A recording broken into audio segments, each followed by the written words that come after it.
Well, welcome everybody. My name is Ron Levitsky. I was asked to moderate the panel discussion on Deerfield 1959. Purpose of the program really is to take a look back at this event and try to understand it not only from the point of view of today, which is, we think, sometimes easy to do, but perhaps more difficult, to look at it from the point of view of 1959 as a kind of a what is situation as opposed to what has. I'm going to save lengthier introductions as we discuss each panelist, but I want to just quickly introduce Professor John McKnight, Mr. Franklin McMahon, Mr. Ted Repsholdt, Mr. Joe Piersen, Mrs. Tina Kayne, Ms. Niki Antonakos, Mr. Miles Rosenberg, Mr. Sherman Beverly, and Ms. Gail Schechter, all of whom graciously accepted the invitation to come here. In terms of just discussing the setting briefly, there's a wonderful song by Tom Waits, one of my favorite singers. It's called Time. And one of the lyrics is, "And the memory's like a train, you can see it getting smaller as you pull away." And that probably is very true. Memories go very quickly. My wife taught, and in the early 80s, one of her students came up to her and said, "Paul McCartney, wasn't he with some group before Wings?" Well, it's kind of astonishing to think that no one would know the Beatles, but for kids, it might as well be the Roman Empire. So we think this is an opportunity to have not only people who are interested in the case today, but people who actually lived through it and experienced it. And we're just delighted that they're here with us to work with us. Another point is the question of values. And I was a teacher, and we had to talk to my kids about values. And there's a debate about, are values universal? If you talk to the Communist Chinese government, it will tell you no, that there are certain ideals like individualism, liberty, democracy that are more Western and are not universal. I think most Americans, however, believe that there are universal values, life, liberty, the pursuit of happiness. So when we look at discrimination, it's pretty easy to say that's wrong. It's harder to practice empathy, and that is to try to understand the way things were 50 years ago, and in fact, the way things are today with various people. So when we take a look at things, let's try to look at things from the viewpoint of 1959 as well as looking at it today. So if we go back to 1959, what was it like? Well, it was the year in which the day the music died actually took place. That's the plane crash with Buddy Holly, the Big Bopper, and Richie Valens. At the same time, it was the birth of Motown. Berry Gordy founded Motown in 1959. Some things remain the same. Fidel Castro, still with us after 50 years. Some things go. The Edsel was created in 1959. Didn't last very long. There was a sense of innocence. We had Sleeping Beauty, Walt Disney's Sleeping Beauty premiered in 59, and the first Barbie dolls came out in 59. But it also was an era of disturbance below the surface. Rod Serling's Twilight Zone began in 59. The Civil Rights Movement, we had Brown versus Board of Education in 1954, stating that separate but equal was wrong in education. The Montgomery bus boycott that, among other things, brought Dr. Martin Luther King Jr. to the fore. Little Rock 9 helped to integrate Little Rock, Arkansas. I say helped to because at the end of the academic year, the public schools chose to close for the following year rather than have integrated schools. And many people, both black and white, were practicing getting ready for the sit-ins and the voting rights struggle of the 60s. It was also 1959, the year that A Raisin in the Sun was first produced. And as a lot of you know, it's the first musical on Broadway ever written by an African-American woman, and it was also first to be produced by an African-American. And in the play, there's a scene in which, as a lot of you know, part of it deals with an African-American family in Chicago buying a home in an all-white community, and the mother does this with her husband's insurance money. Not that she wants to break the color barrier, but she just wants a nice home for her family. And the mother says, "It's just a plain little old house, but it's made good and solid, and it will be ours. It makes a difference in a man when he can walk on floors that belong to him." And her daughter-in-law asks, "Where is it?" And the mother says, well, is out there in Clybourne Park. And the daughter-in-law says, Mama, there ain't no colored people living in Clybourne Park. And the mother says, well, I guess there's going to be some now. So with that introduction, I would like to introduce Tina Kayne, who is one of the people who helped organize this along with Miles Rosenberg. Tina originally is from Fort Wayne, Indiana. She attended Indiana University, where she received a Bachelor of Science in Finance. She currently works for Forest City, a real estate developer based in Cleveland. She has 2 sons, an 8th grader right here at Caruso, and a sophomore at Deerfield High School. Her interests include urban planning, sustainable or green construction practices, and something called placemaking, which intrigued me when we talked, and we'll talk about that later. Tina is going to give about a 12 to 15 minute introduction, a PowerPoint on what happened back in 1959. And after that, we're going to take a look at a 9-minute clip from a WTTW presentation that includes the Deerfield case study. So Tina?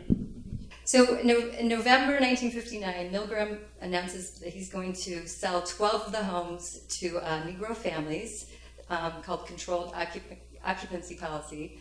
All the homes, there's sort of a misconception, all of the homes are expensive. They're more than the average home in Deerfield. They were targeted to the upper middle class. The average home in Deerfield at the time was $23,000. These were being sold for $30,000. So originally, Milgram took this to religious leaders and asked them to keep quiet until the holidays were over. But that didn't happen. I mean, word spread very, very quickly, and alliances formed immediately. And there are 2 groups, 2 main camps that develop. One is led by Harold Lewis. He's a resident of Riverwoods at the time, and he started the North Shore Residents Association, who vehemently oppose the sale of the homes to Negro families. They cite economic reasons and say Milgram wasn't being honest and had concealed his true plan when he received the permits. Another group that opposed was led by John Powell, and his is the Deerfield Citizens Committee. And then there was another group that was supporting the development, and that was led by Carl Berliant, and they were called the Deerfield Citizens for Human Rights. One thing of interest is the legal counsel for Progress Development. His name was John Hunt, and he was actually a partner with Adlai Stevenson with his law firm. So the development opposition organizes really, really quickly. They do hold a debate, Harold Lewis and John Hunt, and it was televised, from what I understand. And they debate on the merits of the development. On November 24th, there is a meeting that they hold at Wilmot School, I believe, and there were approximately 500 residents there. And they wanted to express their views about the development, and it was mostly negative. And at this meeting, Mr. Repsholdt, he did stand up and support the development, and from what it was quoted, everyone said, fire him, because you were a teacher, Mr. Repsholdt? You were a teacher at the time, correct? Okay. So, and then they also chanted, resign, resign. So it was a pretty raucous meeting. So ultimately, they decided on December 7th to hold a referendum asking for bonds to condemn and acquire 6 parcels. They had additional parcels that they wanted to acquire to kind of make it look like they weren't being racist. So they added the other parcels. And those parcels were parks that exist today. One was at Pine and Hackberry, one was the old high school, one was where Deer Spring Park is now, and these were parcels that are now Mitchell Park. And then ultimately the village did try to offer Milgram a deal to buy the development without any court intervention, and he declines. On December 21st, 1959, They vote on the referendum, and it is passed. The final count was 2,635 to 1,207. And immediately, Milgram does file suit against 21 village officials, accusing them of depriving his company of its civil rights. So it does go to the courts, and Mr. Milgram is able to fight the condemnation proceedings for a while, and he's able to finish his 2 model homes at 911 and 921 Wilmot that still stand today, and we'll have photos of those. And also during this time, it sort of starts to hit national press. It goes to the federal district court, and also Eleanor Roosevelt does come to visit Deerfield to raise money, and she brings attention to the case for Mr.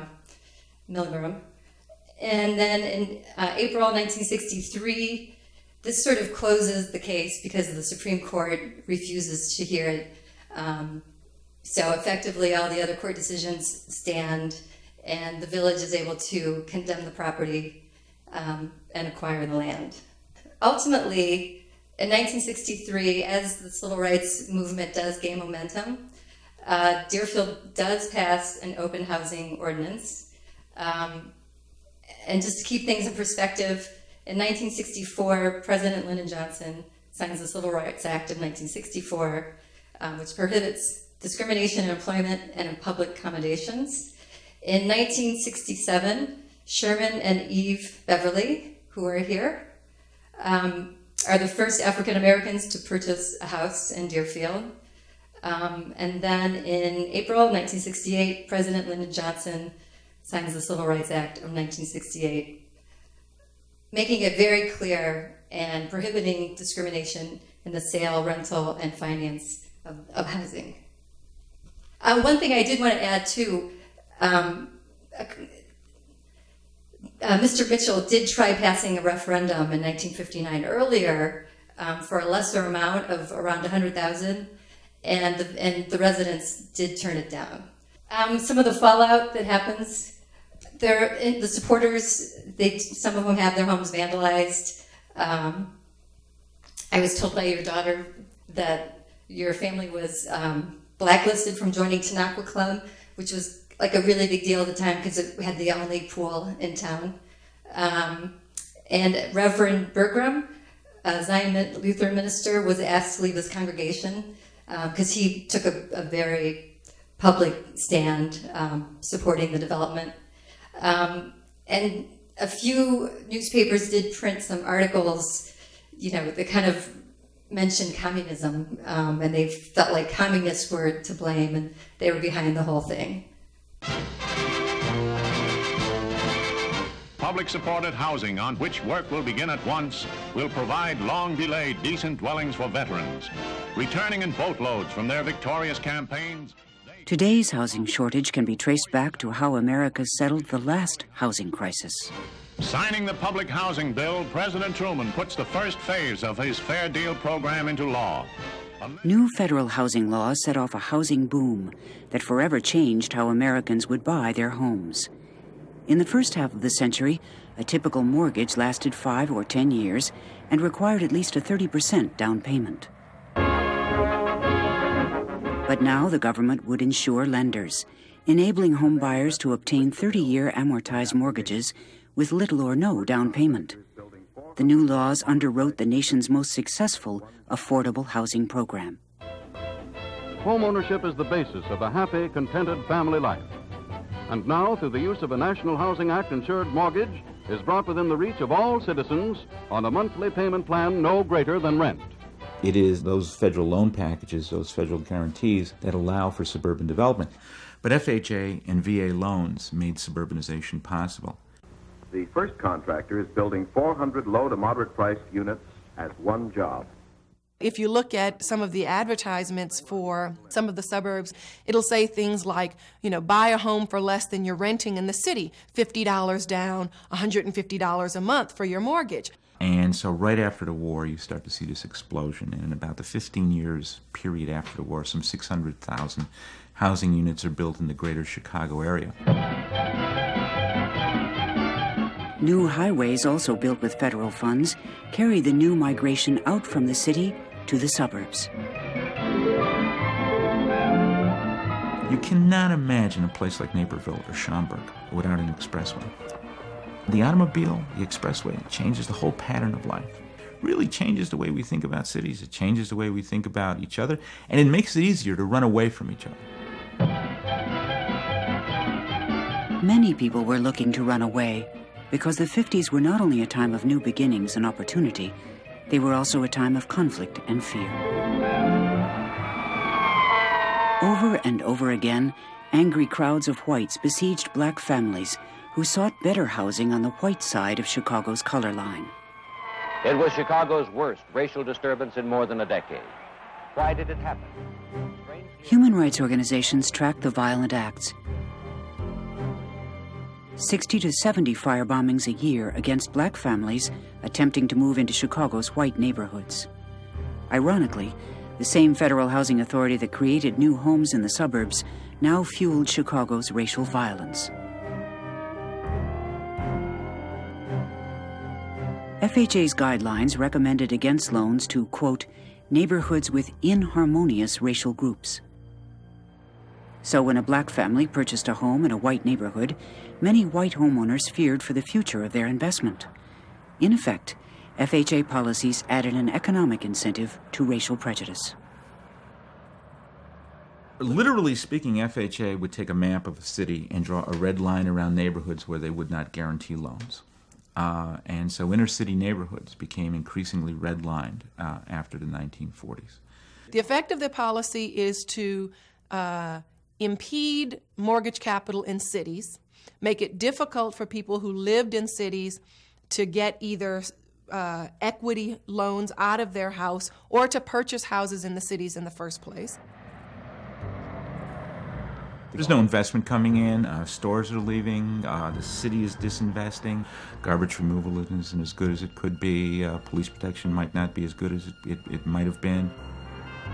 As redlining encouraged racial prejudice, the practice of blockbusting sped up white flight. Real estate companies would come and they would hire young black boys to stand on corners, and then they would make the phone calls. Look who's standing on the corner, the neighborhood is changing. You better sell your house now while you still can, while you can still get some kind of money on it.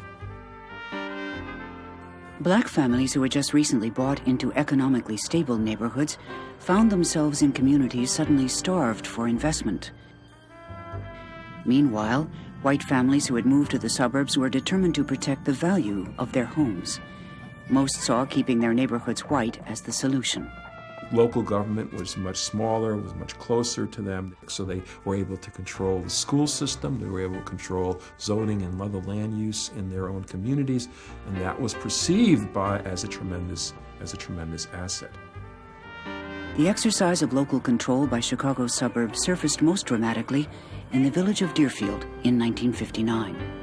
It was affordable, though we didn't use that term, for people like myself who were earning a low income. There was no Schaumburgs or anything like that. The furthest out that people went was Deerfield, Illinois, on the north side. That was as far as I remember anybody moving. People used to say, where the hell is Deerfield? Deerfield would soon be nationally known. An East Coast developer began building a subdivision of 51 single-family homes. He had 2 model homes under construction when he announced that he would market 10 of the homes to black families. Their idea was to show that you could sell housing on an integrated basis and the world wouldn't come to an end in terms of property values. News of the announcement spread quickly. Hundreds of Deerfield residents gathered to protest. In response, the Deerfield Village Board withdrew the developer's building permit and announced that it would propose a public referendum to create new parks. One of the park sites would be on the same land as the proposed development. Condemning the land for parks was a useful cover for what was really catering to the opposition of the majority of the residents and the fears of the loss of property values.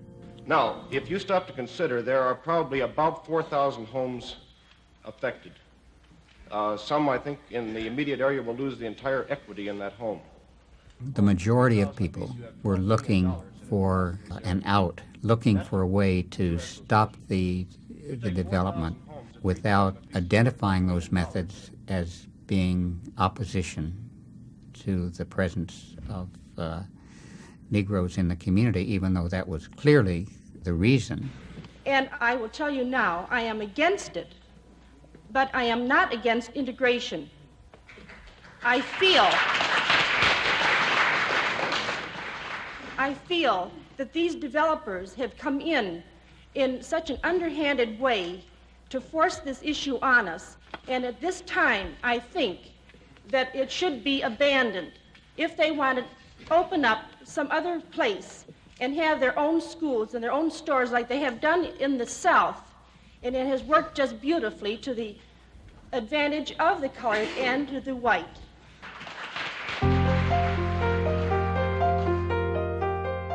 Within weeks, Deerfield's electorate would go to the polls. A group of residents who supported integrated housing formed the Deerfield Citizens for Human Rights. They spoke at local churches, handed out leaflets, and even held a parade through the center of town.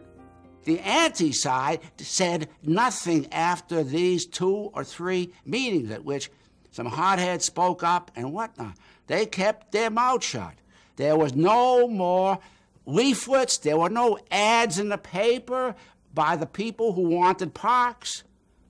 They, if you want to be crude about it, they knew the fix was in, and let's wait till it happens. 4 days before Christmas, 95% of the town's registered voters turned out to vote on a ballot that contained just one question. At the end of the day, the citizens of Deerfield passed the Parks referendum by a 2-to-1 majority. There would be no housing for blacks in their community. I'd like to start off with Professor McKnight, John McKnight. And John, when we just talked on the phone, I found you were so fascinating that I'd also like to have you speak later on another topic. But John McKnight is a retired professor of education and social policy at Northwestern University, co-director of the Asset-Based Community Development Institute. And previous to that, he was director of the Midwest office of the U.S. Commission on Civil Rights. His research was in social service delivery systems, community organizations, and institutional racism. He's been a prolific author on various aspects of community development. And in 1959, he was a program officer for the Chicago Commission on Human Rights. And because opening the suburbs to integrated housing was so important, he was sent to Deerfield to observe what was going on. And John, what was going on back in Deerfield in 1959? Well, my visit here was brief. The Chicago Commission on Human Relations was the first government civil rights agency in the United States. And we were concerned about all of the standard issues: housing, employment, education, welfare. And we were especially concerned about what was happening in the suburbs, because we could see how much effect what was happening in suburbs had on what was going on in the city. And the future had to involve the suburbs. This is a metropolitan question, the housing issue. And so when things looked like they were blowing up in Deerfield, the director of the commission was a man named Francis McPeak. And he said to me, why don't you go out there and just see what's happening, right? And I came out and I talked with some people, and I think that was the day that there was a large gathering, I thought in City Hall, in which Morris Milgram, the developer, was coming public to describe what it was that he had planned in terms of his housing. I would have liked to have been in that meeting and taking notes that I could refer to now, but I got there in time I think it might have started at 7. I'm sure I got there at 6:45, and I couldn't even get in the room. It was packed. And so there were hundreds of people standing outside the building who couldn't get in. So they opened all the windows of the building so that those of us on the outside could stand and listen. And see. This would be in late November. Yeah, right. And see what was happening. So my direct experience was by looking in this window, but I was surrounded by people from Deerfield too. And I would say I had been doing civil rights work in Chicago, but I think that was for me one of the most shocking evenings I'd ever had because of the anger, of the shouting. Incivility would be a polite name for what went on that evening. And actually, I was reminded of what it was like when I saw this summer some of those television shows about the town meetings about health, where you saw the kinds of popular response that were not very enlightening. And so I left very, very concerned. And I would say I went back and told McPeak about what I had observed. And we were really concerned for 2 basic reasons. The first was that we were doing everything we can with a lot of other interest groups to develop open housing. And we believed opening the suburbs was absolutely critical for Chicago to be a viable community. And I think our first concern was that what everybody saw on the television then about what was happening in Deerfield would assure the black residents of Chicago that they should never try to go out into the suburbs. Could you explain the connection between Chicago and the suburbs, why it was so important for Chicago that the suburbs open up to integrated housing? I can, it's a long story. Maybe we'll get to that Are you coming back to me later? Okay, yes. Okay. I also was interested when we talked on the phone that you actually had an acquaintance with Morris Milgram, or you knew him slightly, and could you tell us a little bit about him as the builder? Because you get a sense that he's from this book, but not next door, which chronicles, and Mr. Rosen in the film is one of the authors.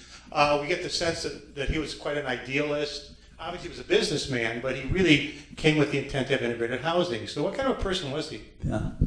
Well, Morris was idealistic, committed, some people would say stubborn, bit eccentric,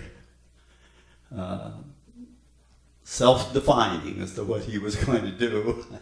And yet I think we at the commission had looked forward to him because he had 4 successful integrated developments, as I remember, around New York.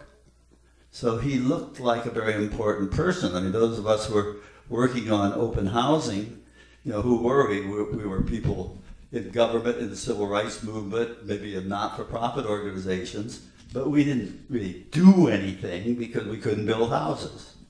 So to have a developer was a really major breakthrough at the beginning. Somebody who was actually in the housing business, who was doing something, and he was therefore very, very important. Knew Eleanor Roosevelt, was able to get her here.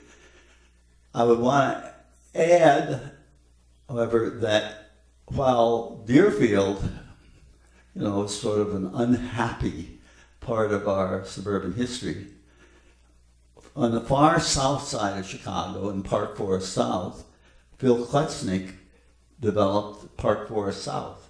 It's a major development in a vacant area, and it was integrated from the beginning without notoriety or any significant trouble at all. So, if there is any lesson there, it may be that when people come to a situation that is defined as a place where everybody can live, that definition sticks. What was here was a definition that this wasn't a place where everybody could live. And so it made a big difference in what people were thinking, I think. Thank you, John. And we are going to come back to you. Next, Franklin McMahon was born in Oak Park, went to school in Beverly Hills, California, found it wasn't glamorous enough, and then came back and went to Fenwick High School and graduated from Fenwick. He began as an artist reporter for Life magazine in 1959. He covered the trial of those accused of the 1955 murder of Emmett Till and other civil rights events. He covered political conventions from 1960 to 1980. I had the pleasure of being invited to his places with Miles and Tina, and his home was a museum of his beautiful artwork, and I really invite you to take a look at his sketches later. Franklin was living in Lake Forest in 1959, and he also attended one of the meetings and made some sketches. So, Franklin, if you could tell us a little about your remembrances of that time? Well, yes, as you've already said, I had made drawings here in Illinois of the for the Constitution of Illinois. I was called in as a designer, and a designer is a guy who thinks a lot about the type and about the relationship of space to the paper and so forth. And I said, well, why don't I go down through Illinois and make drawings of the various things, and then we can put them in railroading, we can put them in the places where the Constitution had to do with those things. So I went down, I made about 50 drawings, I think. And Life magazine saw these drawings, and they called me. They're New York magazine, of course. And they called me and said that they'd like me to do a trial for them. Life was a photographic magazine, as you know, very progressive. The use of photographs was very dominant in its magazine, but if they couldn't get a photographer, they would send an artist. And so they asked me if I would like to do a trial for them, and I said, yes, I would. It's exactly what I want to do. And they said, it's in Mississippi. And I said, exactly what I want to do. Well, I went down, and there was a writer and a photographer there from Life, and I made the drawings of the trial of the men who killed Emmett Till, and that was really my first assigned repertorial experience. The key picture in that spread as it came up was of Moses Wright. Till had gone down to Mississippi to visit his granduncle, Moses Wright. And the men came, he was went to the store to buy some bubble gum. I think he and several of his cousins. And he was 14 years old, I believe. And then he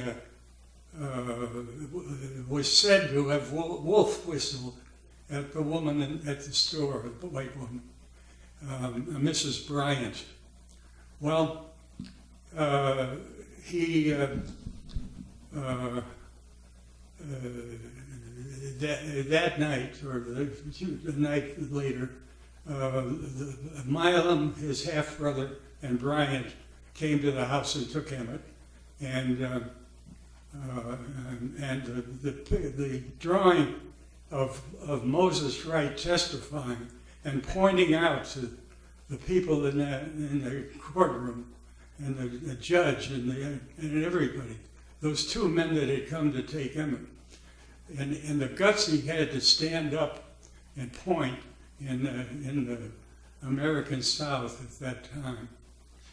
And he shook off 300 years of American history to stand up and point to those people.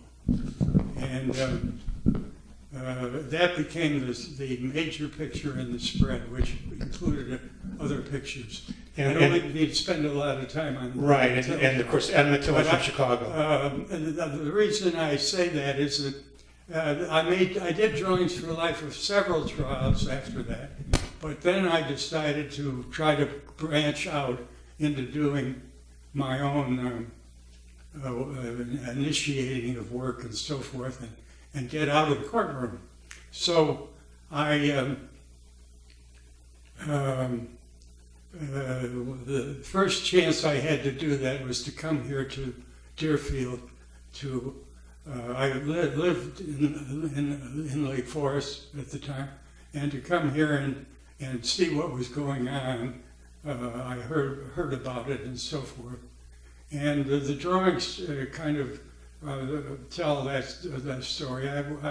I made about 15, I suppose, drawings over a period of several weeks.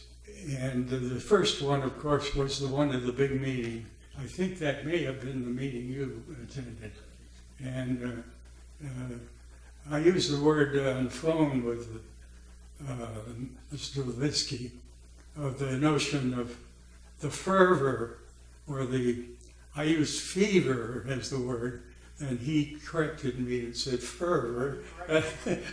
He didn't correct me. He improved it, and I said I wasn't expecting the fever that I saw. Your word was much better. Okay, so, and again, the pictures are just phenomenal, but also you had the same feeling that Mr. McKnight had. Now, Ted Repsholdt, I don't think that was the meeting you were inside, but you were, I think, the next day. And Ted, self-described poor kid from Oshkosh, Wisconsin, was a resident of Deerfield for 51 years. He was a history teacher at Highland Park High School in 1954 and was in the district for 30 years. In 1959, he was set to be the chairman of the social studies and English departments at the new Deerfield High School, which was going to open the following year in 1960. He was also a member of the Zion Lutheran Church in Deerfield. That big meeting at Deerfield Grammar School, pretty momentous, and you really stand out as quite a heroic figure. Can you tell us a little about that, how you got to that meeting?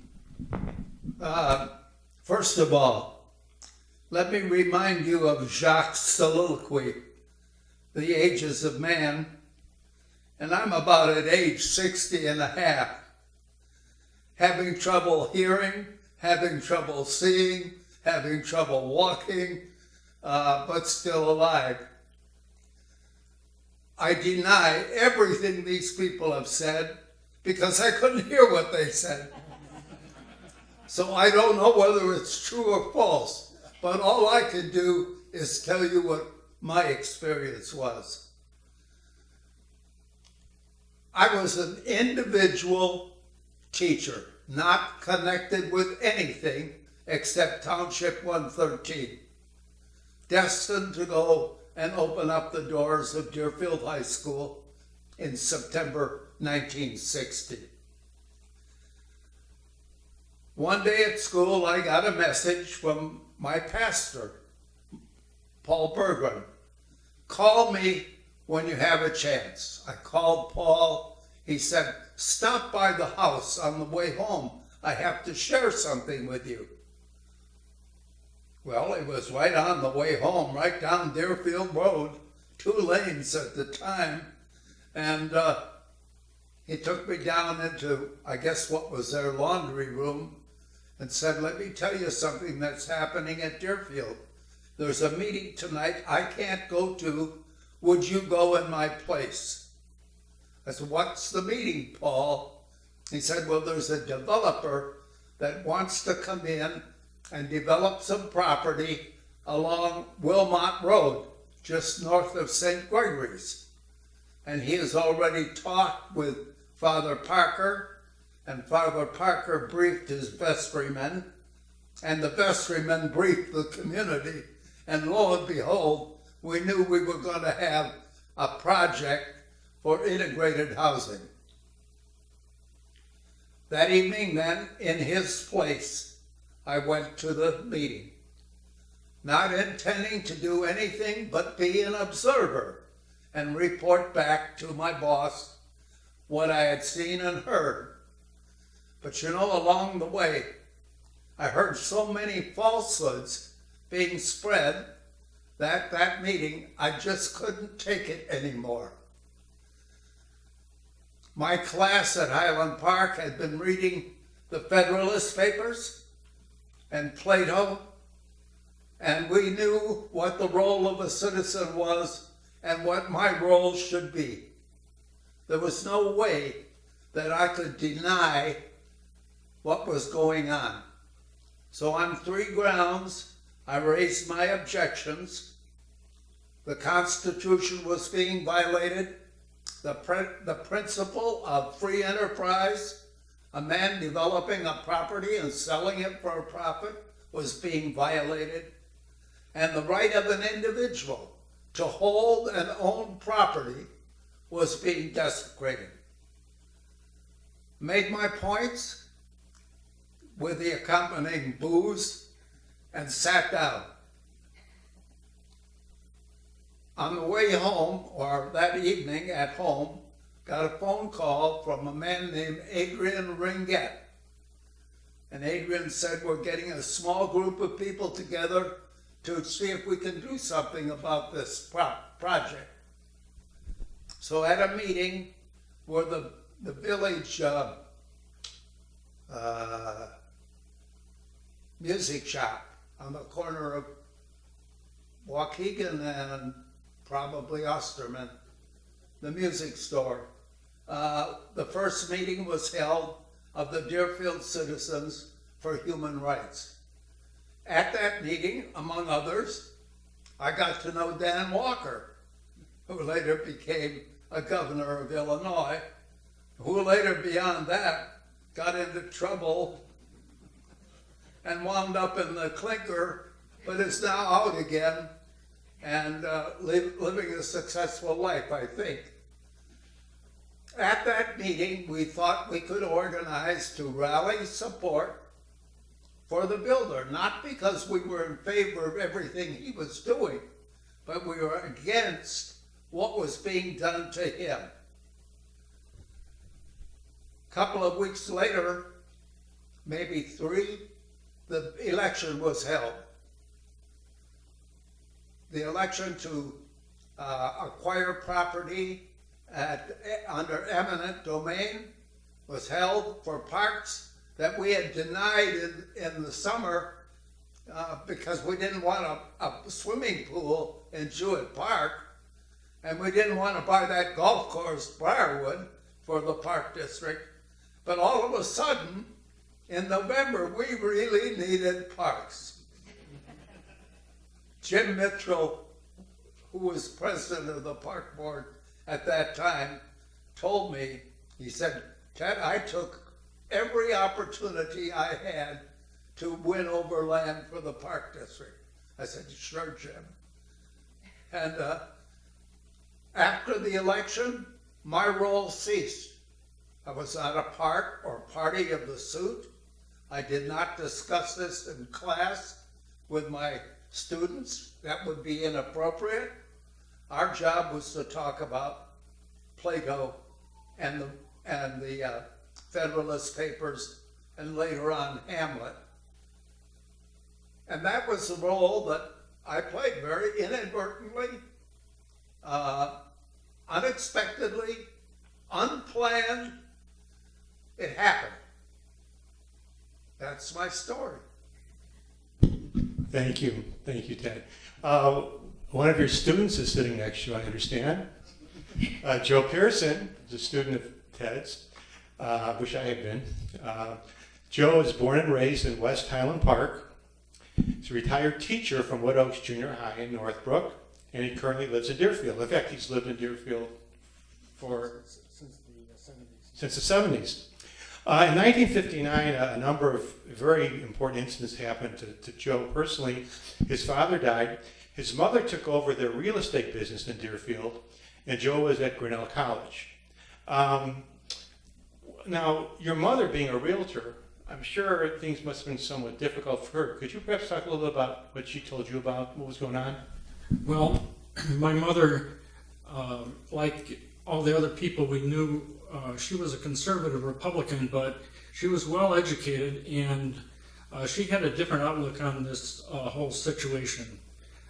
In the 1960s, not soon after this all happened, the Chicago Tribune said that a lot of Negro families were going to come out to Deerfield and flood the real estate offices. Well, of course, this made my mother a little bit nervous. And she talked it over with me because my father had died. And she told me two things which I remember. She said, if someone comes and wants to see a house, it's my job to show it to them. I won't make any sales, but I'll take anyone and show them a house. And the second thing she told me, she said, if a person has the money to buy a home in Deerfield, then they belong in Deerfield. And that was my mother's philosophy. Of course, she didn't advertise that, but that was her outlook, and I respect her for that. Going back to my dad, who died in 1959, prior to that, he told me two things about Deerfield that I never forgot.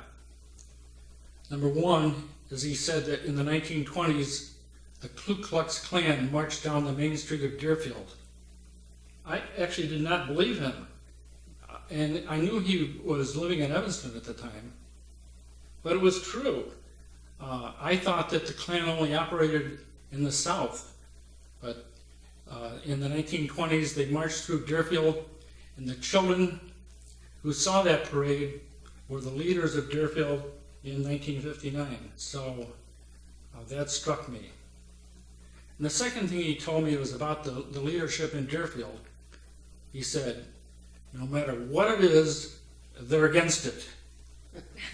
And I don't know what he was referring to. It's been too many years. He may have been referring to parks or something, or new schools, but he was not happy. But on the other hand, he got along with all of them. He had to. He knew Carl Burning, who was a conservative Republican senator, state senator, and he knew all the leaders in Deerfield. And he was able to get along with them fine and conduct a successful business. But, that reminds me, I wanted to say this. I don't want you to get the wrong impression. Not everybody who lived in Deerfield was a racist bigot. That's just not fair. It is more true of the older generation, not of the younger generation. My friends, the Cohens, who moved into Deerfield in 1960, knew about all the racism, but when they moved to Pine Street, they didn't have any trouble with bigotry because all of their neighbors were young people and they were worried about raising their family and they weren't worried about integration. Now, you would have been home on winter break from college right about the time of that vote on the referendum. Do you have any memories of what was going on with your friends or in the community when that vote was being taken? All I remember is I really wanted to go to some of those meetings. And I think one of them was at Highland Park High School. And as we said, I was in Ted Repsholdt's first class in Highland Park High School, and my daughter was in one of his last classes at Deerfield High School. And at this time, he was my hero. You were really my hero in this situation. And I wanted so much to speak at those meetings, and I can't remember why I couldn't get there. Of course, I actually wasn't a Deerfield resident, but I could have gone to the meetings at Highland Park High School and spoken, and I just can't remember what happened. I'm going to play devil's advocate for just a moment with you four gentlemen, okay? Raised in the Sun. In the play, a white man from the community where the black family wants to move into tries to buy the land from them. And he says to them, he says, well, you see, our community is made up of people who've worked hard as the Dickens for years to build up that little community. They're not rich and fancy people, just hard-working, honest people who don't really have much but those little homes and a dream of the kind of community they want to raise their children in. I don't say we're perfect, and there's a lot wrong in some of the things we want.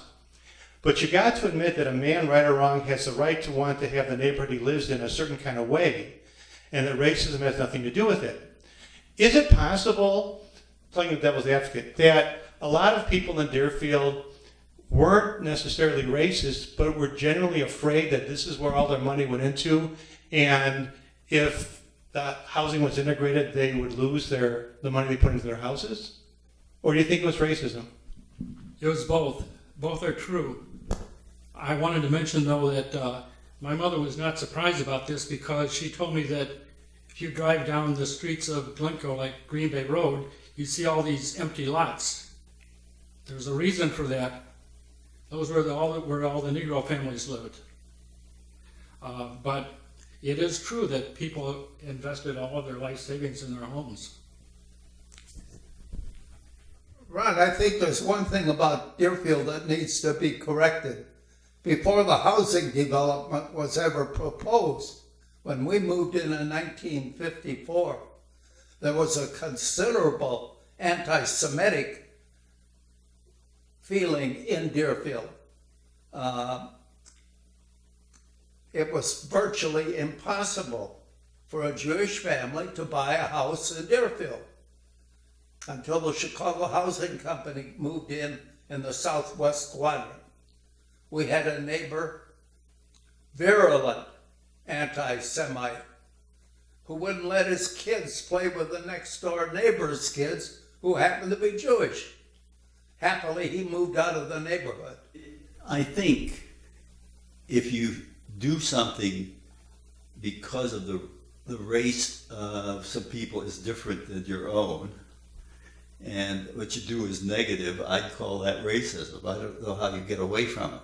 I think there was an attachment of race to the idea of the value of property. And it certainly, that was abroad, and maybe if I have a minute or two at some point, I think I can give you the history as to why that happened. What was in the mythology that people who lived in Deerfield had. Thank you. Well, let's move on to discuss what's going on today in terms of, trying to commemorate in different ways what happened in 1959. I've already introduced Tina, and again, thank her for helping to coordinate this activity. To my immediate left is Niki Antonakos. Many of you know her because she probably teaches your kids. She's a resident of Skokie, which you wanted me to mention. She taught for a year, her first year at Maine East, which is my alma mater. And then she became a socialized teacher at Deerfield High School for the past 14 years. Niki teaches world history, U.S. history, and American studies. Last year, her students did oral history interviews with several members of the panel, whom she fondly calls living resources. So gentlemen, you are living resources, which is a lot better than the other option. Next to Niki is Miles Rosenberg, who also, with Tina, helped to arrange the panel. And I think Miles deserves most of the credit for getting these superb panelists to our panel. Miles earned a master's in the humanities with a concentration in history from Ohio State University. He taught American Studies for Johns Hopkins University Center for Talented Youth and for the College of Lake County. He's currently working on a master's in computer science at DePaul University. And Miles grew up and lives in Deerfield. And Miles, let's start with you, since you grew up in Deerfield and lived in Deerfield. When you were younger, as a student, either in elementary or high school, did you know about this? No, I didn't know about the case, and did not find out until 1999, when on the 40th year, the Deerfield Public Library held a panel, and when I found out what had happened, I had been studying civil rights. I had been watching people doing community organizing and collaborative work, what people would call activism. And I immediately began to think about something that I witnessed at Mitchell Park, and that was in 1987. I was playing basketball with some friends, and African-American young man our age came to the court. He said, I'd like to join, I'd like to play. And he also said, I'm thinking about coming to Deerfield High School next year. And we began playing, and something happened, whether it was a block or a foul. And one of my friends just became irate and started yelling epithets, and we stopped the game. And at the time, I knew it was wrong. I didn't know. I know how I responded, but maybe I didn't speak up enough. And I know that the next year, his name was Rodney, the African-American boy, young man who was playing with us, didn't come to Deerfield High School. I also know, because moving forward in year 2000, looking at census data, that Deerfield only had 0.1% African American population, and I also looked at numbers for Latinos and Asians, and numbers were similar relative to the population or proportion of African Americans in the U.S., which is 11%. So I immediately began researching the case, and what I learned, to me, is quite amazing. For example, Dr. Martin Luther King knew about the efforts to integrate Deerfield in '59, and there was support. And I want to follow up on something that Mr. McKnight said. Mr. Milgram, the builder, built developments in both Bucks County, Pennsylvania, two developments in Pennsylvania, one development in New Jersey, and no one batted an eye. Relative to the record and the press, he built open housing developments, and there was no rancor. So why here? I kept asking myself that. I kept trying to understand what were the roots of this prejudice. I researched. I learned basically that it's fear and ignorance, and that those have to be challenged. And I tried to learn everything I can about the case, best I can. I wrote letters to the defendants in the progress development case because I wanted to see if maybe they had a change of heart. Like when Ted talked about Jim Mitchell, I feel like, and I had studied history, and I felt like this is something that has to be documented. I want to talk a little bit about the present just briefly, in that there are homeless people in Deerfield, and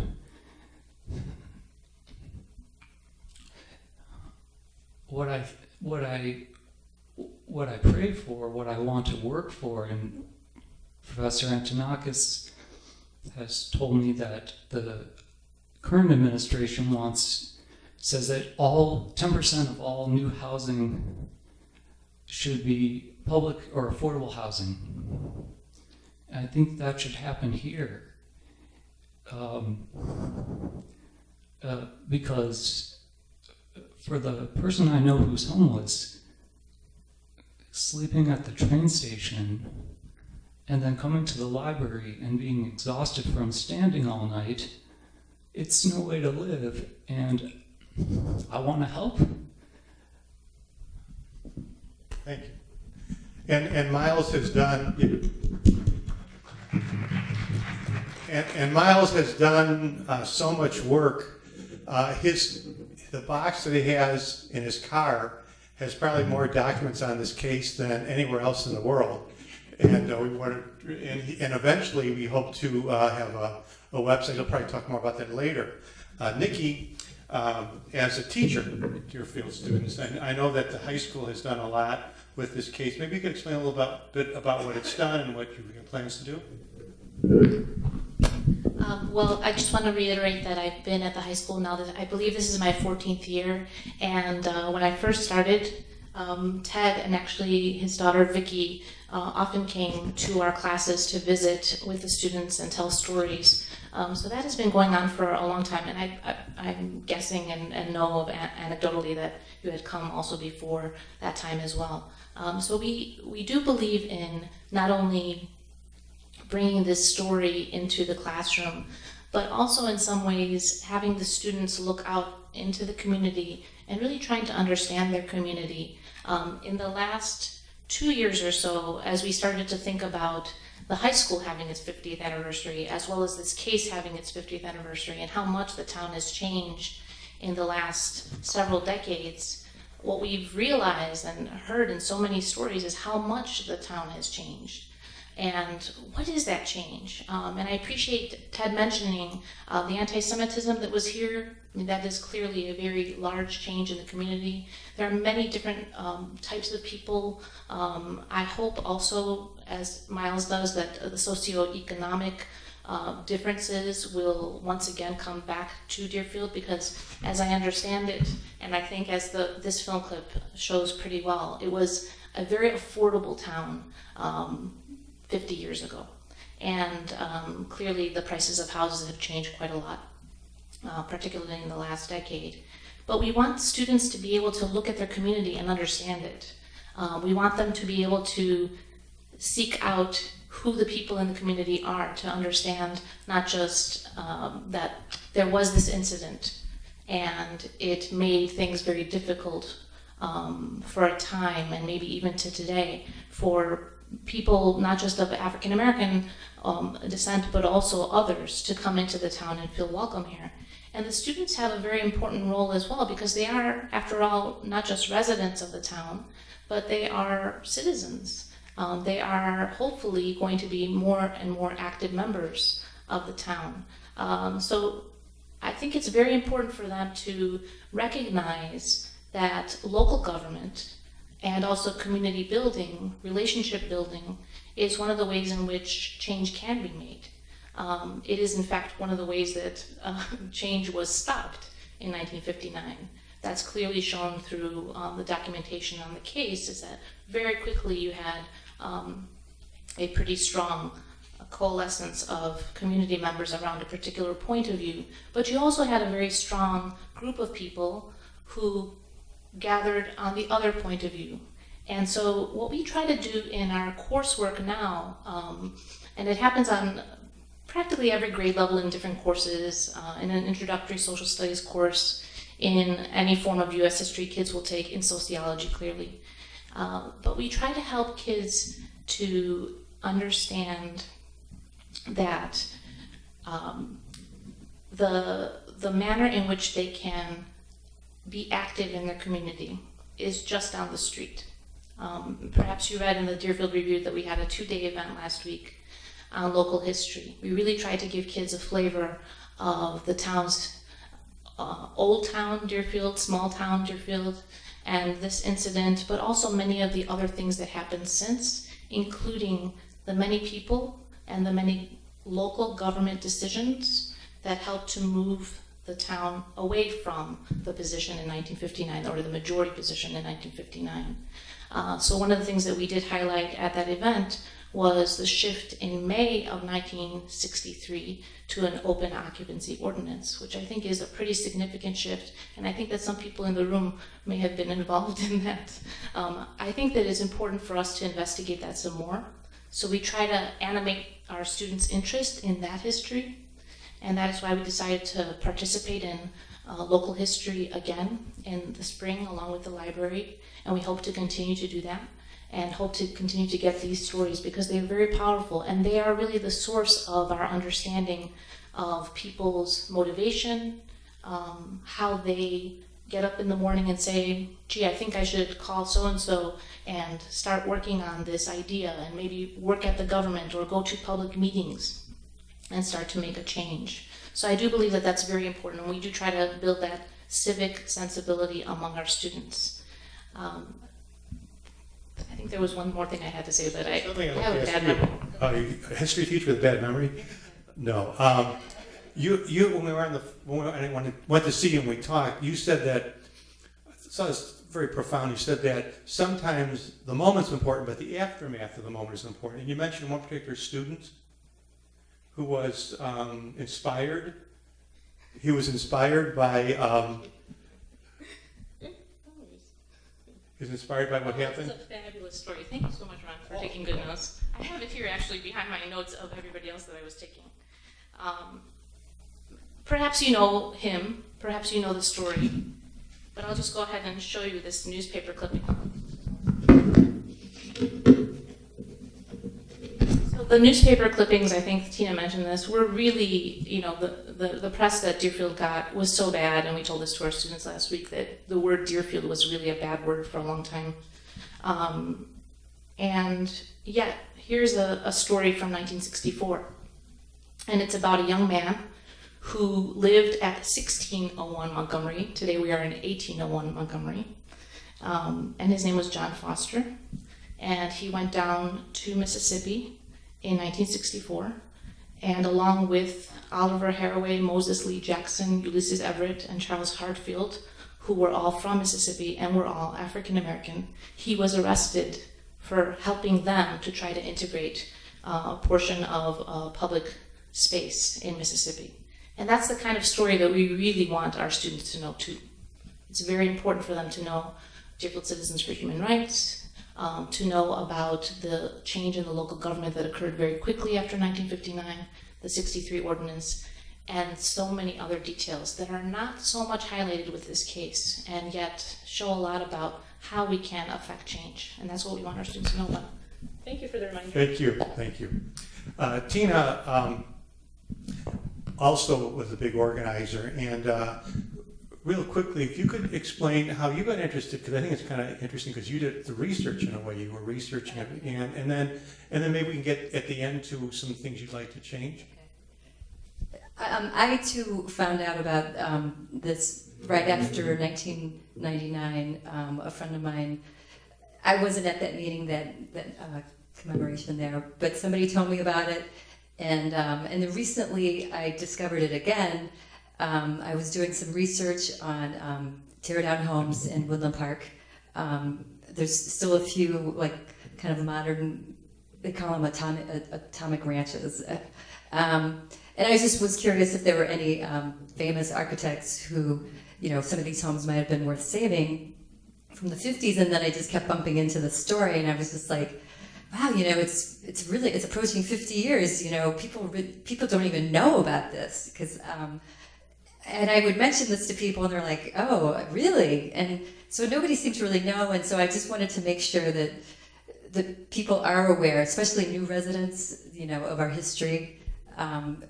That's kind of how I got involved, and it was really encouraging to see that, like, that they're teaching it in the high school. That was really encouraging. And I also want to thank the Pioneer Press for putting the articles in the Deerfield Review and just helping to get the word out. And Miles has done a great job. He wants to create a website. So, well, let's take a look at diversity today, and we'll start with Sherman Beverly. Sherman Beverly is a retired professor of social studies education at Northeastern Illinois University. He also worked at Kendall College and Malcolm X Community College. Before his higher education career, he worked in 1967 at Woodland Park Elementary School in Deerfield. And as Tina mentioned, he and his family became the first African-American family to buy a home in Deerfield. And Mr. Beverly, you want to tell us a little about your story? I think it's very important that we don't get the idea that 1959 and the decision that was made then corrected everything about Deerfield as it relates to open housing. The documentary said that the ordinance was passed in 1963. I remember we moved here in 1967, and we were with Mr. Brilliant and others.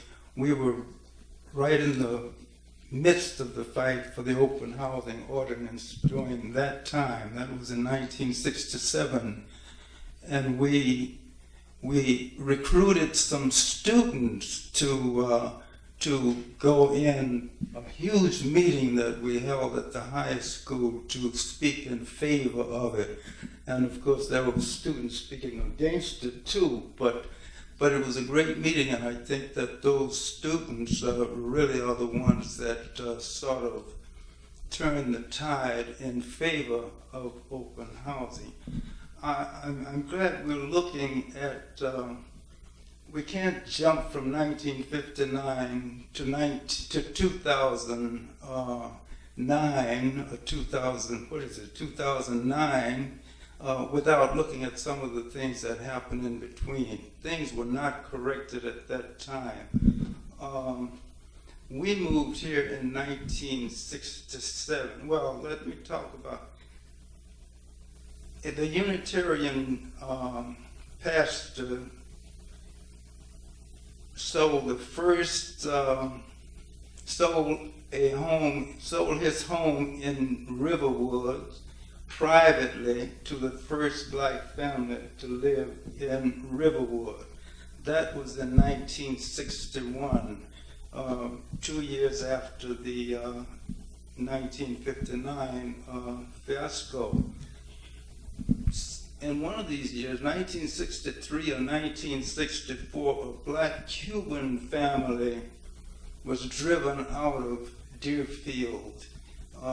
They moved in Deerfield, and a few weeks after they were there, a big rock was thrown in their front window, and excrement was spread over their front porch, and they felt that they had to leave. They were driven out of Deerfield.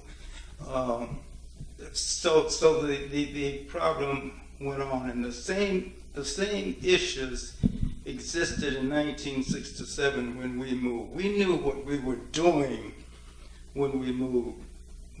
Our children were ready to go into school. Both of us, my wife, Eve, and I, worked in Chicago. We knew that young people could make it in Chicago if they were strong. But who knows at that age if their children are strong enough to survive what the schools there. So we decided that for educational purposes, we wanted to move somewhere where we could both live and not have to pay tuition. Our oldest,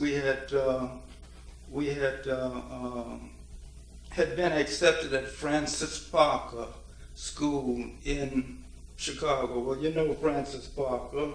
You know how much it cost. So when we looked at the price that would have cost, and we had two other children whose chances for getting in Francis Parker was increased. since the oldest one was there. So we decided that we would try to move somewhere where the education was available to them. My wife always wanted, there she is, my wife always wanted to move up on the North Shore, and of course Highland Park was our first choice, you know, because there were already black folks in Highland Park, and we had worked with them. We had worked with Highland Park in trying to get its open housing ordinance passed. But we, you know, no housing we saw in Highland Park suited us. Everything needed work. It was torn down. For the price we had, we could not afford Highland Park.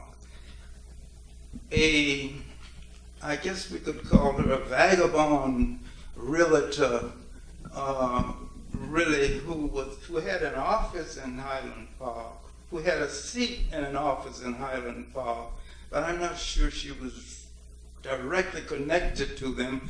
Her role was to try to integrate the community. She showed us some houses, and once we couldn't find anything in Highland Park, she said, well, look in Deerfield. We said, no way will we look in Deerfield, you know. But she said, listen, I think Deerfield has the kind of house you're looking for. She said, my husband and I are going to sell our home. Come take a look at that home. We said, okay, but you know, we're not going to buy. We went there, and it was Eve could have designed that house. You know, it was exactly what she was looking for. Now we did see two houses in Highland Park. One of the houses, I was ready to buy just like that. It had a great basement, and it had a pool table in the basement. Eve said, are you crazy? She said, our bed can't even get into this house. And it was on Green Bay Road, and of course that was not good for three young girls anyway. Look for the wife to always, you know, think of the unimportant things. But at any rate, we looked at that house, and we liked it. And we said, okay, we're ready to buy. She said, well, we're not ready to move yet, you know, but there are a lot of houses like this. I said, well, could we get one, you know? And we went to several realtors here. Nobody showed us a house. We drove by some houses, but nobody showed us a house. One house we did go by, selling it by owners. The owner was selling. He invited us in. We looked at the house and all that sort of thing. This was a Sunday. But while there, he got phone calls from his neighbors wondering if he was about to sell to us. And he changed his mind right on the spot and said, you know, he couldn't sell it to us. This is a long story, but I think it's a story that's worth telling. I'm not going to go any. We found the house with the help of at least 100 people were looking for the house for us. Incidentally, we had done some safeguarding before we came. We knew that we were coming into the suburbs, and we didn't know what was going to happen. We had prepared our children for possibilities of what kinds of things might happen to them. We had applied for employment out here. We didn't want to work in the city with our children in Deerfield. We didn't know what was going to happen. And so if we're looking for heroes in this kind of thing, you might want to check with Chuck Caruso. Chuck Caruso hired me, the first African American, to teach at Woodland Park High School. And it was a great year, but it was not my intentions to stay out here. My intention was to go back to the city and work there. So after the year, after a good year here, I went back to the city. Schultz said, you know, if you come back now, you're not going to. I said, I'm not coming back, you know, I'm peace. But Eve got work in Highland Park. She retired from Highland Park district. So we were set with jobs. We wanted to be sure that we were near the children, at least for that first year. And that's what happened. We wouldn't move during the day. We decided that we would move at dusk, you know, before, after, when the sun was going down. We were afraid. We didn't want to be seen moving into Deerfield at that time. But very interestingly, when the truck drove up with our furniture and all that sort of thing, little girls from all through the block was coming up. They knew we had 3 daughters. They were coming up and where are your daughters? Where are your daughters? You know, well, they'll be out here tomorrow. They looked at, and they were helping us move. They saw little black dolls in the car. And that's the first time they had seen little black dolls, and they looked and they shook their. So we kind of knew then that things were not going to be as bad as they could be. At any rate, many people were looking for homes for us. Deerfield, there were many people on the right side, if that's what we want to call, who were not quiet at this time. They didn't want the same thing to happen that had happened before. And those that were against were not as verbal as they had been before. Now, the people, we were told, we're not talking to each other about serious things, you know. After 59, they didn't know where each other stood, so they weren't talking. And according to the Commission on Human Relations, we put it back on the agenda, and they began talking, and it was discovered that, you know, it wasn't as bad. Nobody wanted the Deerfield of 1959, though there were people still against it. And though we could not, no realtor sold us a home, we discovered one of our neighbors to be knew a man who was going to sell his home, and he said yes, he would sell to us, and we agreed. Between the time we agreed and the time we moved in, he had to increase his life insurance because he got all kinds of calls threatening him for selling to us. He had to increase his insurance. So that's the kind of community that we came into. But we did, of course, kind of protect ourselves. In Chicago, there was a group that was called Chicago Conference on Religion and Race. We contacted them before we moved. This group would even help people. They would loan them money if they didn't have enough money to buy it. What they did for us was to ensure that if we were driven out of any community, any suburban community, they would refund all the money that we had put in. So there, you know, that was a kind of life jacket, if you will, for us, because we didn't have to do that. We had when we moved in, we had about 2 years supply desserts. Then people, people came by to meet us and gave us all kinds of food for our freezer, It's been good. That meeting I talked about for fair housing, I met the chief of police that night. He came up to me and said, "Mr. Beverly, I'm chief. I don't remember his name." I said, "Oh, okay." I said, "Listen, it's great the way you have your people cruise the city." I said, "You really, you're doing a good job." He said, "That was for you." I said, "What?" He said, "Yes, that was for you.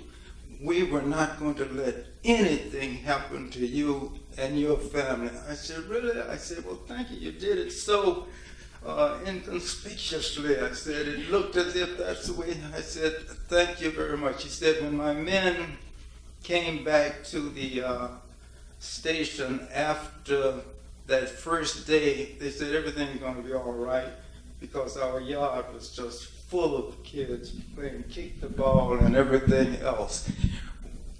It wasn't as smooth as it sounds, but it's been a good time. But when we talk about diversity today, let me just say, read something here.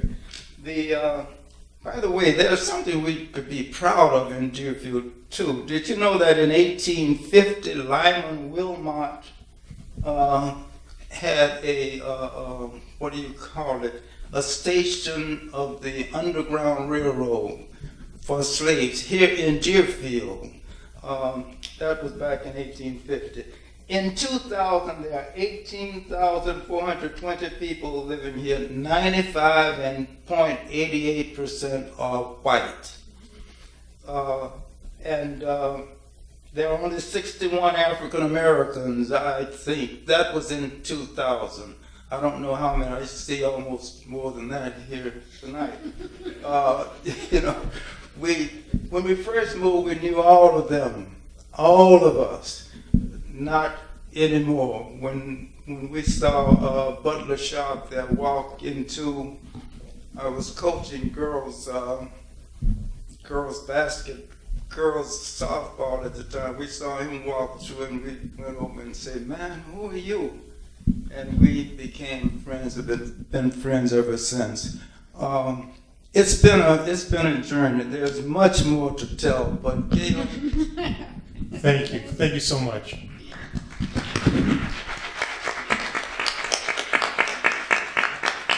Gail, thanks for being patient. Gail Schechter, for the past 16 years, she's been executive director of the Interfaith Housing Center of the Northern Suburbs, a fair and affordable housing advocacy group that came out of the civil rights movement of the 1960s. She was a community organizer and policy researcher 25 years ago in Brooklyn, where she grew up. And currently, she also teaches public policy at Northwestern University. And she's going to discuss diversity today, question mark. And Gail, before you do, I'm going to read this famous poem and ask you to respond to it. And then I'm going to give John the other mic because I want to get him in on this too. No? Okay, all right. Langston Hughes, I too sing America. I am the darker brother they send me to eat in the kitchen when company comes. But I laugh and eat well and grow strong. Tomorrow I'll be at the table when company comes. Nobody will dare say to me, eat in the kitchen then. Besides, they'll see how beautiful I am and be ashamed. I too am America. Well, are we there yet?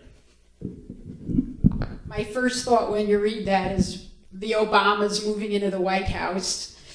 There's just a few minutes left, so I am going to be very brief. As you know, my organization is a civil rights organization. We're a fair housing group, and I was very pleased to be here 10 years ago for the 40th anniversary retrospective that was mentioned. I'll just speak broadly in terms of diversity on the North Shore. We cover 16 communities here, and in 1980, these communities all put together were about 10% people of color. And 20 years later, by the 2000 census, that had actually doubled to 21%. And I don't know what it's going to show with the new census, but it's somewhat deceptive because virtually all that growth is Asian and Latino. And in fact, if you take Evanston out of the picture of these 16 communities, so these are communities east of the I-294 tollway going up to Highland Park, Highwood, to the lake. If you put your thumb on the map, and blot out Evanston, all that area is only 1% African American. And actually in the 2000 census, it went up to 1%. So we really still have a very long way to go. I wanted to just briefly say a couple of the good things that have happened in terms of diversity today. One is that a few years ago, I was part of a campaign in Wilmette around Mallinckrodt. Are any of you familiar with that development? Oh, good, a few of you. And it reminded a lot of us of Deerfield, but it ended very positively. This was a situation where Loyola owned these, university owned these 17 acres of land, a historic building, and about 450 trees, and decided to sell it to a private developer who would tear it all down and put 40 multi-million-dollar homes. And the people of Wilmette actually stood up against it, in large part because a good number of them wanted to see affordable housing go into the building. And of course, there were other people who wanted to save the trees, and others who just wanted to preserve the building because it was historical. But it was also very quick. They put this on the ballot for the Park District. Sounds familiar? Park District to buy this land under the hands of this developer. But what happened was it in fact succeeded and blocked that development from happening and ended up preserving the trees, creating some affordable housing and some market rate housing. So it was actually a very positive move there in a similar history. But on the other hand, we do a lot of fair housing work, fair housing testing, and we're still finding that people are being treated differently based on race, disability, presence of children. And you might recall we were talking about Highland Park, and you might recall about 9 years ago the whole controversy over the racial profiling there, where some white officers, blew the whistle on the chief, and a number of us, myself and some religious leaders, met with the mayor of Highland Park, and he was saying, "Oh, but we're doing all this for affordable housing and diversity," and then a lot of us were saying, well, perception is reality. Your community is not being perceived as open, and the mayor was, being contrary. And this rabbi in the meeting, I'll never forget this. He said to the mayor, "Don't be defensive." And the mayor said, "I'm not being defensive." But and that is one of the lessons I think we need to take out of this history. It's important to talk about the history, but it's also important to know that perception is reality. If people don't perceive that your community is welcoming, they're not even going to try to move into the community. I also invited here, maybe just have a chance to talk for a few minutes, Kiana Kelly, who lives here in Deerfield and has had, well, first of all, the fact that she found housing here is a wonderful thing, and has some good neighbors that care about her, and she has a young daughter and teachers who've defended her and her daughter, but on the other hand has had some run-ins with some neighbors that are less than friendly, and even the police that, correct me if I'm wrong, did a police officer tell you to go back to the ghetto? Yeah. So there's a lot of education that still needs to be done. And then finally, the last thing I'll say is the issue of affordable housing, and Miles raised that about the 10%. Every community in Illinois is supposed to have at least 10% affordable housing. And out of interfaith 16 communities, 11 of them have less than 10% affordable housing. They had to put forth plans by April of 2005. Out of the 11 that had less than 10% affordable housing. 8 of them did do the plans. 3 of them refused to submit plans, and one of the 3 was Deerfield. The other 2 being Park Ridge and Lincolnwood. And Interfaith has been trying to convince the village, work with the village about the importance of having affordable housing. Some people in the village have argued that it's not that they're against affordable housing, they just don't want the state dictating, what they should be doing. So even regardless of that, one of the things that we do as a fair housing group, as a faith-based group, is to say it's the right thing to do. Even if it weren't the law, it's still the right thing to do to promote affordable housing, because right now in Deerfield, that's probably the single biggest barrier to being able to move in. And I'll leave you with this one statistic. The price of a home in Deerfield, the median price is, I have it right here. The average sales price of a single-family home in Deerfield as of June, this past June, was $580,000. That's actually 20% lower than it was in 2008, where it was almost $800,000, because of the economy. But still, that's still 123% higher than it was in 1994. So if Deerfield is going to make some strides in promoting diversity, having a diversity in the price points of its housing stock would really go a long way in in really making Deerfield a welcoming and open community for all. Thank you, Gail. You've been very patient, so let's open up to the audience. If you have a question for a specific panelist or just want to make a comment, this would be a wonderful opportunity. Anybody have a question, comment, observation? Yes, ma'am. Can you speak, stand and speak loudly so we can all hear? Question is, when Mr. Beverly and his family moved in, what were the experiences of his children? How do they experience the move? The one thing that I would, we were lucky, we had 3 daughters, and I came here tonight and 2 or 3 people asked me, how is Shireen? That was my oldest daughter. She was the best first daughter you could have to go in and pave the way for the others.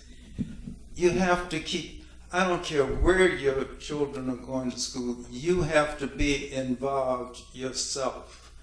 You've got to, you've really got to know the teacher, know the school and things of that sort. The schools are capable of educating your child. It's capable, but you have to be involved. I think I would go into each of my children's classrooms.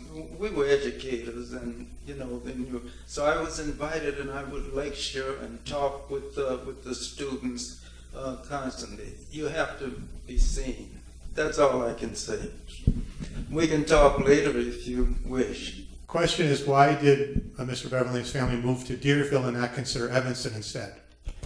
The one thing we liked about Deerfield was the house. You see, the fact is that when we saw that house, it was what, Eve had been describing to her in the first place when we saw that house. Now, another thing is, once we moved there, we had great neighbors. We had great neighbors. As a matter of fact, one is here tonight, she wasn't there when, you weren't there when we moved there, no. Our mayor was our neighbor for many years before we moved out of there. So we had some great neighbors. That helped. The other thing is, we understood that if our children were going to be a part of whatever was happening here in Deerfield, that we were going to be involved in the community. A funny story, one of the first ways of trying to be involved. I ran for the board of the library board when we first got here. Now, I wasn't about to campaign. I said, listen, I don't have time for that. But the person assured me that they never had, that nobody had to campaign. That if they needed 3 board members, if 3 people signed up, they were automatically in. Okay, that's 3 white people, obviously, because I ran for the board. They only needed 3. 7 people ran for the board for the library board. Now I did pretty good. I came in 4th, you know. But the point about it is that's just some of the kinds of things that happened. And I ran for the board. I coached every one of my girls and their teams in softball and touch football. We were part of the community. My wife became a member of the Women Voters League, or whatever it's called, and we were involved in the community. So that made it possible too. I think I want to respond to your question. At one time, I'm Butler Sharp. I lived in Riverwoods. I lived in Riverwoods for 9 years now. I lived 22 years at Deerfield and Pine, and it was a wonderful experience. My daughter attended this school, in the high school, obviously, and we were very pleased with our visit. We moved here as a corporate group from New York in June of '79. One of the things I think is important, Doctor, I think you should share, and we probably dropped the ball. There was a time that we knew every African-American family in Deerfield. And that is not true anymore. Maybe because of age, some of us are retired or whatever, and we need to maybe talk about that. But we knew the support systems. We knew, I've been a member of St. Gregory's Church for 30 years. When I walked in there in 1980, it was not a friendly place. Some of the things that you gentlemen talked about, I knew the Mitchells. I knew about this incident, but as I said, I've been there 30 years, and it's been a wonderful parish. But I think one of the things that I think is good, that in particular a young boy, we do a lot of tutoring in the area of the North Shore, from not only this district, but Lincolnshire, Waukegan, North Chicago, and we have to protect our young boys. And so there are still some issues, and you need to know about those issues, and we can support you in those issues. Thank you. Any other questions? Yes, sir. I guess if you could go back in time. I'm like Mr. Repsholdt now. I'm old. I didn't hear your question. I think the question is, if you could go back in time, would you have been able to predict that race relations or the racial situation would be as it is today? The way the country changed. Would you have been able to predict that back in '67? Would you have foreseen the country changing as it is today? Oh, no, of course not. No. I think there's a big lesson here, and I just wanted to make a comment and also through my observations. We moved here, purchased the house about 5 months ago, 6 months ago, and we didn't know all of this story. We absolutely knew nothing about this. But that doesn't matter, because there's always a lesson about things that happen.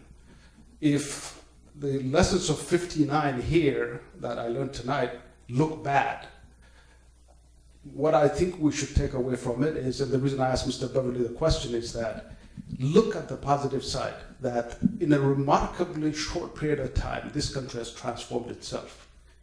There are people and countries around the world now that would not do this.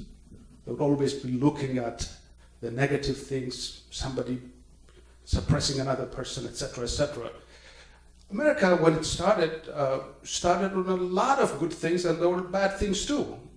It was a country for the landed gentry. If you were not a landed gentry, you didn't vote. If you are an African American with 3/5 of a person, even that vote didn't count for you, it was for your master. But it has looked at all of those issues square in the eye and changed at every single point to make it what it is today. And that's why I think in 2009, you would not have predicted that's what we would see. So I think the lesson really here is that it's a remarkable country. It's a magnet for virtually everybody from every corner of the world, including me, who came 40 years ago. And 40 years ago, I could not have predicted what I'm seeing today. So these are good people sitting in here. And this is a good community. And I think we have to take responsibilities for what we do and not create the perception is reality issue that if we always look at the negative things and look at life through those prisms, we would never embrace another human being. We're all part and parcel of the same thing. And I come from the place where mankind originated. That's why I know these things. The Rift Valley of Africa. I think we have time for one more question or comment. Well, two more. You, sir, and then you again, lady.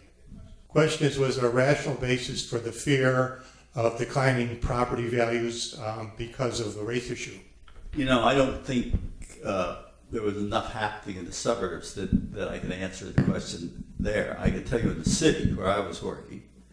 And at that time, the Chicago Real Estate Board had, in the 1920s and 30s, organized most of the white neighborhoods in Chicago into neighborhood improvement associations whose purpose was to get every homeowner to write a restrictive covenant into their property title that said this property may never be sold to a person who is African American, Jewish, Oriental, usually said, had a whole list, right?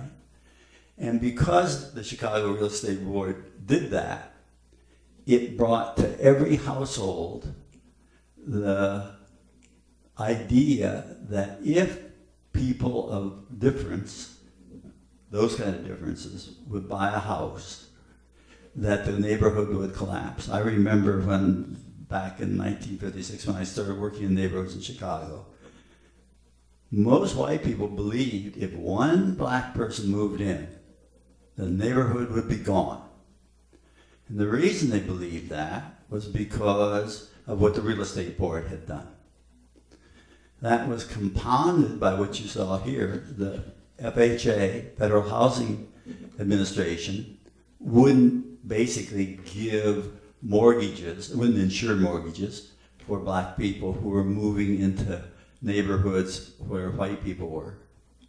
So here you had the business community in the real estate boards teaching everybody it would be a disaster if black people came. The government saying it would be a disaster, we wouldn't even want to insure a mortgage, right? So these two great forces had a huge effect on the ideas that people who were white had. So when large numbers of black people began to come, from the South, I can remember going to the 12th Street station, seeing the city of New Orleans train coming in, several hundred people every night, sort of fleeing the industrialization of the South. So where were the black people who were coming in going to live? And they couldn't get insured mortgages. The whites were absolutely resistant. And so two things happened. Number one, people doubled up. And a lot of conversion of use took place because there just wasn't enough housing. But the second thing that happened was that speculators who got their money mostly from doctors and lawyers in Duluth would go and buy from white people a house at $20,000 and sell it 2 days later on a land contract to black people for $40,000. Right? So the answer literally to the question is, when black people moved into Chicago, property values doubled. Literally. And of course, these people had no more money than the people who were selling the house. So they had to do something about that. And they had to have two families in the unit in order to pay very often. And that overcrowding, right, reflected itself in the schools. So I think that's the reality of what was going on block by block by block in Chicago. And so a fair number of people felt, unless suburbs open up, all we're going to have is this continuing exploitation. We have to have an open housing market. It's got to be a free enterprise in the housing market. And that's why there was so much focus at that time on what was going to happen in the suburbs. And why what happened in Deerfield was so much worse than it might seem as a story, because it was proof to many black people that to move out here meant you were going to have great big trouble. And the second thing is it convinced a great many legislators in the suburbs that this was an issue they didn't want to touch. So that's the context in which this was happening. And property values in neighborhood after neighborhood, we documented it when I worked at the Commission on Human Relations. What people paid for houses who were black was 50 to 100% more than what whites sold it for. So it's just almost ludicrous to say that property values went down because of discrimination by the government, by the real estate board, and by these syndicates of investors. They went up. I just wanted to quickly add to that the same thing happens today. I call it a discrimination tax.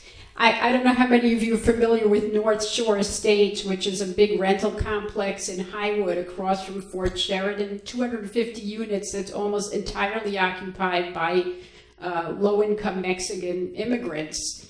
And we've been working with the tenants for many years to save that housing from being converted to condos. It's now been sold to a new owner who is trying to convert it into luxury rentals. In fact, they changed the name to Fort Sheridan Place Luxury Apartments. But a lot of people think that's affordable housing because of the racial makeup in there. But in fact, the people who live there are doubled up, just like what Mr. McKnight was talking about, and the rents are quite high. And when you talk to the residents, a big reason that they live there is that they were denied housing in other places. Landlords who didn't want them because they had children or because they were Hispanic. And so, in fact, we don't have a free market for this population. They only have a certain number of places they can move to. So landlords who will rent to them basically charge quite a premium, much higher, in fact, than the market. So there's definitely a discrimination tax today. One last comment to make, and I'm specifically talking about the issue that you have raised. Yes, things are different and they're better, but it took a lot of hard work and recognition of the negatives that were present there to make them improve. And all we're saying is that there are still some things that there's still hard work to be done, if we want. Things are not going to get better just without some hard work behind it. Thank you. Do you want to mention something? Yeah, real quick, if I could. And again, I'm not a resident of Deerfield, but I was reading the minutes of your village board meetings. History teacher. And I don't know, again, I'm not too familiar, but as I understand it, and perhaps you are more aware of this, but as I understand it, in August of this year, just a couple months ago, the village board approved the recommendation by the Plan Commission that the question of what is called now workforce housing be actually studied. And I don't know if you are aware of that, but that's that's where the comment goes, because this is one of the places where I think that people need to be involved if the question is open, right? Thank you. And since we're thanking everybody, I want to thank our panelists. If I went through all their names, we'd be here another hour. So we do thank, and I especially want to thank Tina Kayne and Miles Rosenberg for all of their work in organizing this. You wouldn't have had the panel without them. And thank you so much for coming out tonight. Thank you.